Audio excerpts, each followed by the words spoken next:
મુદ્દાની જે મારી પ્રકૃતિ અને પ્રવૃત્તિ આ બંનેમાં કદાચ સૌથી ઓછું જ્ઞાન આ મુદ્દામાં છે. પણ છેલ્લા કેટલાક દિવસોથી જે સમાચારો સાંભળું છું એ ઉપરથી લાગ્યું કે આ મુદ્દે ચર્ચા કરવી જોઈએ. અને ચર્ચા એટલે કરવી જોઈએ, સમજવું પણ એટલે જોઈએ કે આવતીકાલે પુષ્ય નક્ષત્ર છે અને એટલે જ આ વાત કરવી છે કારણ કે પુષ્ય નક્ષત્રની અંદર આપણે કંઈક ના કંઈક ધાતુ ખરીદતા હોઈએ છીએ અને તે છે ગોલ્ડ અને સિલ્વર. અને આજના દિવસે ગોલ્ડ અને સિલ્વર ના ભાવ આકાશી ઊંચાઈએ પહોંચ્યા છે. ગોલ્ડ અને સિલ્વરના ભાવમાં રોજ નવી સપાટી હાંસી જાય છે. India Boolean and jewellers association અનુસાર 24 કેરેટ સોનાના 10 ગ્રામનો ભાવ આજે 2000 રૂપિયા કરતા પણ વધુ વધ્યો અને 1,23,768 રૂપિયા પહોંચ્યો. શુક્રવારે તે ભાવ 1,21,525 હતો જે આજે 1,23,770 પહોંચ્યો. અમદાવાદના બજારમાં 24 કેરેટ સોનાના 10 ગ્રામનો ભાવ 1,25,450 રૂપિયા પહોંચ્યો છે. જ્યારે સિલ્વર તો આપણા વિચાર અને સમજની બહાર એક જ દિવસમાં 8,000 રૂપિયાનો ભાવ વધારો થયો છે. ચાંદી 8,625 રૂપિયા વધી 1,73,125 રૂપિયા પ્રતિ કિલો છે.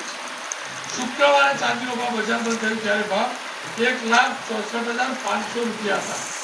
ત્યાં 1,64,000 અને ત્યાં 1,70,000. હવે રોકાણકારો સિલ્વર અને ગોલ્ડ તરફ વળ્યા છે.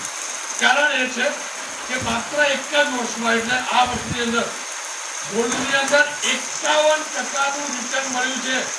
સોનું જેને ખરીદ્યું એને 51% ભાવ વધ્યો. જ્યારે ગોલ્ડ ETF એ તો તેના કરતા પણ વધુ 66% રિટર્ન આપ્યું. એક વર્ષ પહેલા સોનાનો ભાવ 76,162 હતો જે વધીને 1,23,770 જે 65% જેટલો ઉછાળો દર્શાવે. છેલ્લા 5 વર્ષમાં સોનાએ આશરે 200% રિટર્ન આપ્યું જે તેની કિંમતથી લગભગ 2.5 થી 3 ગણો વધારો થયો છે.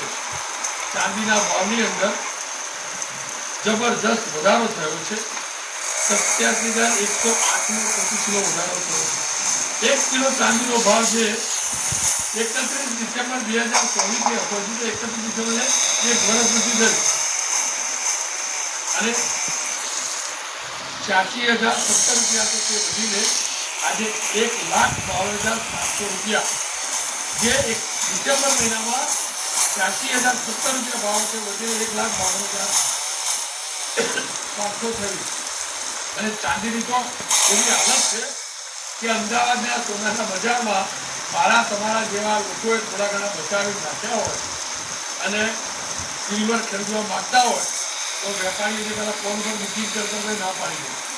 આજના અહેવાલ પ્રકારે મળ્યા છે કે પહેલાં પેમેન્ટ આપો પછી સિલ્વરના થોડા પાક્કા થશે. ચાંદીના ભાવ સતત વધી રહ્યા છે. એક વર્ષમાં લગભગ ડબલ ભાવ થયા. એ જ કારણ છે કે ચાંદીની માંગ સતત વધી રહી છે. સપ્લાય ઓછો છે અને ચાંદી બજારમાંથી ગાયબ. એનો મતલબ એ નથી કે ચાંદીની ચમક ગાયબ. ચાંદીની ચમક જબરજસ્ત છે અને એટલે જ આવતીકાલે પુષ્ય નક્ષત્ર છે આપણે ખરીદતા હોઈએ છીએ. આપણે ગુજરાતીઓ હિસાબના પાડતા છે. આપણે 2 નંબરનું કશું નથી જોયું પણ રોકાણ કરીએ તો રિટર્ન વિચારીને કરીએ છીએ. કેમ કે હવે શુભ દિવસો આવી રહ્યા છે. તમારા મારા તમામના ઘરની અંદર પરસેવાના કમાણીની જે બચત છે એ ખરા અર્થમાં ક્યાં રોકવી એ સમજવી જરૂરી છે.